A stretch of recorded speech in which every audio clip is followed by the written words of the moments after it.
Sulit bang gastusan ang mga bisita mo ng 550 per head?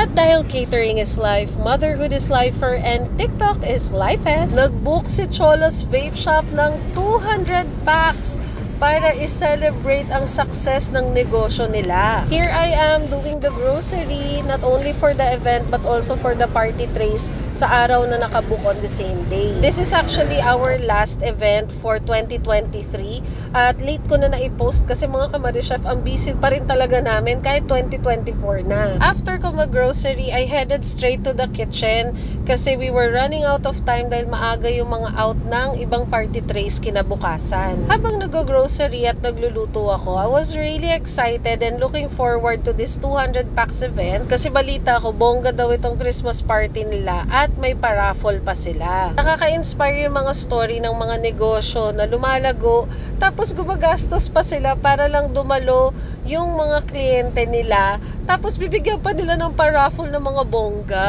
Grabe, ang dami naming order. Alam nyo ba lahat ng bit-bit ko na tray na yan gagamitin namin? Alam nyo ba mga Kamarichef, never kong nakita yung sarili ko na ganyang karaming tray araw-araw ang mailalabas ko. So while we were cooking, nagsiset up na rin yung team at nung tapos na kami magluto, eto na kami sa venue mga Kamarichef. So this is our basic setup with complete cutleries or cubiertos, may centerpiece, may solid colors ng tables and chairs na may ribbon, tapos dalawa yung buffet natin dahil 200 packs para 100 per buffet. Tapos may drink station, bus out station, may lechon chopping station tayo, may mga registration tables. Tapos ito na yung food. So sa 550 per head, binigyan namin sila ng roast beef. Actually, dapat hindi kasama yan. Pero sinama ko na Korean roast pork, chicken parmigiana, lemon fish fillet, rolled lasagna, cream of wild mushroom soup, at saka mango tapioca for dessert.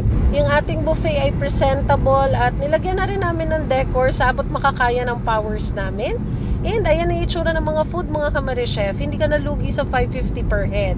So ang total bill ni client ay 110,000.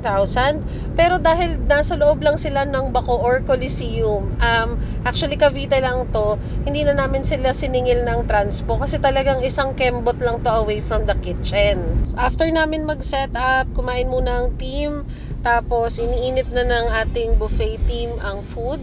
At ako ay nagsayaw lang kasi ang ganda ng tugtog ng DJ, ang ganda ng lights and sounds na kinuha nila client.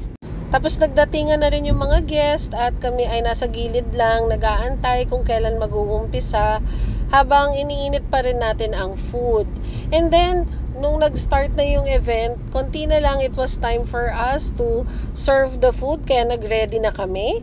And ito na mga Kamarichef, meron tayong VIP table na dalawa, so nag-plated service pa. Para sa mga nagtatanong, wala pong charge ang VIP plating.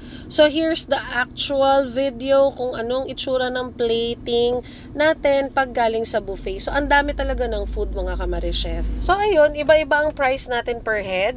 Merong 550, may 650, 750, 850, 950, up to 1,300 per head. So marami tayong mga packages. You can actually build your own. And if you're interested to get in touch with us, I will put my number in the caption at nasa bio ko na rin po siya. And don't forget po to like and share this video. Ayun lang mga Kamarichef, pagod na ako. Itinaas ko na yung pa ako sa car. Bye-bye!